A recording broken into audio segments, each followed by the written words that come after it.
देंगे, साथ में वीडियो को लाइक और शेयर जरूर कर देंगे। ठीक है, बहुत ही तसल्ली से, बहुत ही प्यार से शुरू से अंत तक वीडियो को देखिएगा, तभी पूरा बात करते हैं दोस्तों रेशियो मेथड की। अब रेशियो मेथड से हमें अगर इस सवाल को हल करना है तो हम क्या करेंगे। ठीक, जैसे मानो एक सिंपल सा क्वेश्चन है, मैं आपसे सिंपल सा एक क्वेश्चन पूछना चाहता हूं कि आपके पास प्रिंसिपल 1000 रुपए है। ठीक है, आपका जो रेट ऑफ इंटरेस्ट है वो 10% का है और आपका समय जो है वो 2 सालों का है। आपको ब्याज बताइए, आपका ब्याज कितना होगा। और दूसरा सवाल होगा मेरा कि आप अमाउंट बताइए। सवाल करते हैं, रेट आपका दिया गया होता है ना, तो स्टेप नंबर 1 जो होता है दोस्तों वो क्या होता है, स्टेप नंबर 1 होता है कि रेट को आपको बट्टे में बदलना है। जैसे रेट अगर आपका 10% दिया गया है तो इसको आप बट्टे में बदलो, तो बोलोगे सर ये 1/10 हो गया। रेट को आप बट्टे में बदलोगे, क्या करोगे, बट्टे में बदलोगे, 1/10 हो जाएगा। फिर उसके बाद क्या करना होता है, उसके बाद हमें एक जगह पर प्रिंसिपल लिखना होता है और दूसरे जगह पर अमाउंट लिखना होता है। P for principal, A for amount.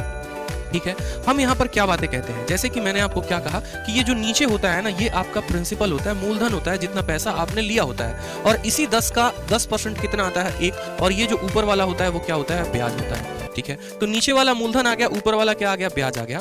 तो हम ये बात कहने की कोशिश करते हैं सामने वाले से कि देखो भैया, अगर हम 10 रुपया किसी से उधार लेते हैं, अगर हम किसी से 10 रुपया उधार लेते हैं तो 10 में 1 का ब्याज लग जाता है, तो हमें उसको कितना रुपया देना पड़ता है, 11 रुपए। क्योंकि अभी मैंने आपको बताया जो अमाउंट होता है बराबर होता है प्रिंसिपल प्लस ब्याज। प्रिंसिपल प्लस ब्याज यानी 10 में 1 का ब्याज लग जाएगा तो 11।